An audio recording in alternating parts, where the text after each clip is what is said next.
I still don't have a towel rack. Need to work on that. I actually just bought the pipe for it. Because I have the exposed copper plumbing right here, I kind of wanted to keep that theme, and also with the toilet paper holder. So I will be making a hand towel holder out of the copper pipe as well.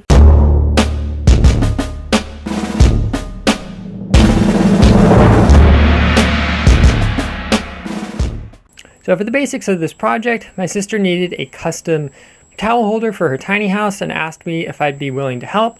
And being that it was an awesome episode opportunity, I said sure. So let me take a minute to just Scotch-Brite all the parts, get them fluxed, get everything set up and ready to solder, and then we'll dive into the whole soldering process.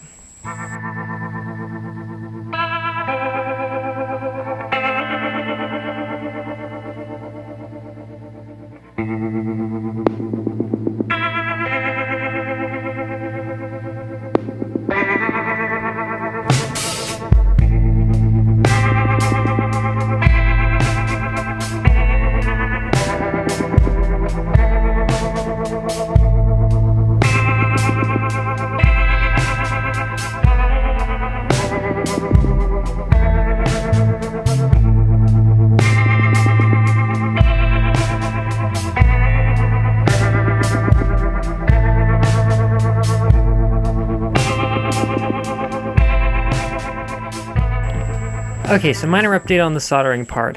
Audrey's been nice enough to help me prep the insides, and what we've done is you can probably see in the bottom, there is a little piece of solder along with the flux. She doesn't want the outside to have a bunch of solder on it, so we're going to put the solder inside and hopefully it'll just wick into the joint and make things work. Being that this is a non-plumbing application, we don't need it to be a watertight seal, and we're also using leaded solder because we are not running water through it. If you're running water through it, you do not want to use leaded solder. So let's heat this up and get these guys going.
Okay, so it's the next day, and sorry that the video kind of stopped abruptly. My memory card ran out of capacity, and some mistakes on my end later on parts that got soldered together.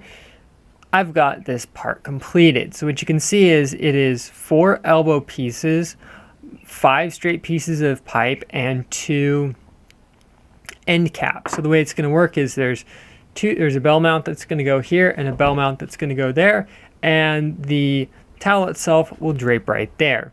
So this thing is still covered in flux from the previous process, and as you can tell, it is somewhat tarnished as well.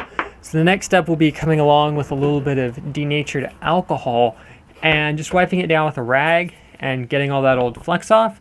Then I'm going to figure out what kind of look with the copper my sister is after, and then she's going to come along and give it a few coats of clear and mount it in the tiny house. Now, no promises that we'll be able to see what this looks like installed on camera.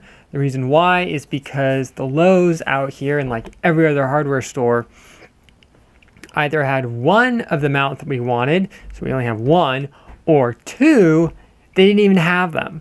So we're kind of iffy on if we're going to be able to show this installed on camera, but I'll definitely put in some photos and maybe show you a mock-up of what it would look like inside the tiny house. So, time to get busy with the alcohol.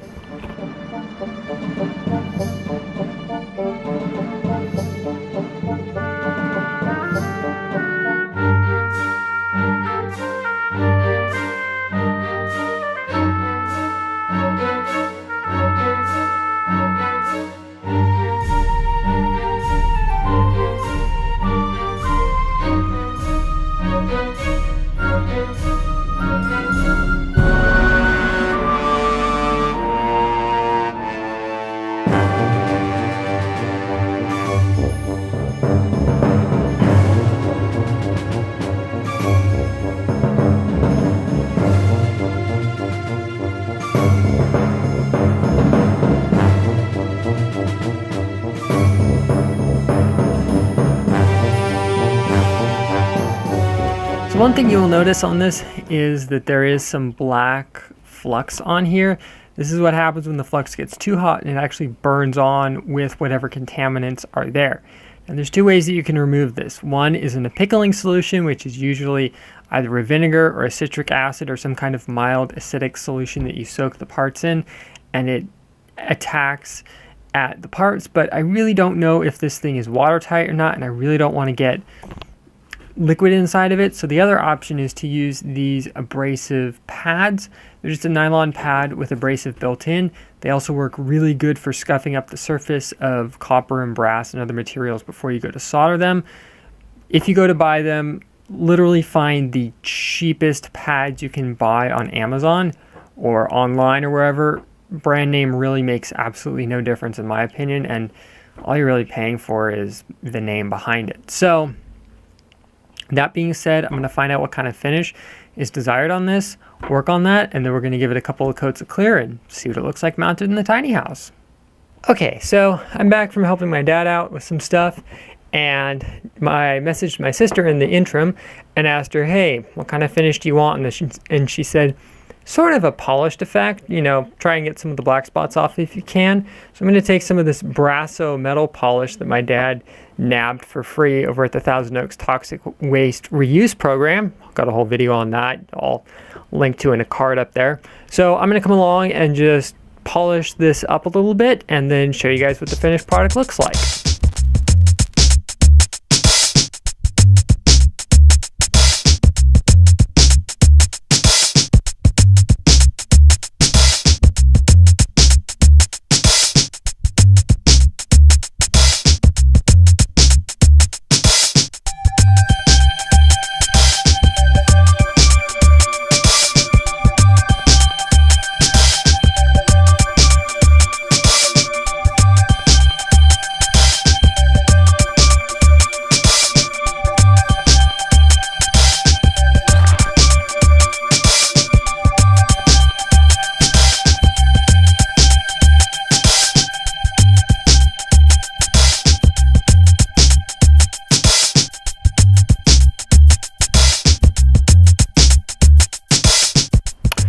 Well, it's definitely not what I would call perfect, but for literally about 4 minutes of hand polishing, I would say this thing is dramatically better. So if my sister wants to polish it up more, she's more than welcome to, but I'm going to call it quits on this here. I'm going to see if I can't get some photos of this being mocked up in the tiny house. And like said again, sorry that I probably won't be able to show this fully installed just because none of the local hardware stores had any of the mounts that we needed, which is a real big letdown.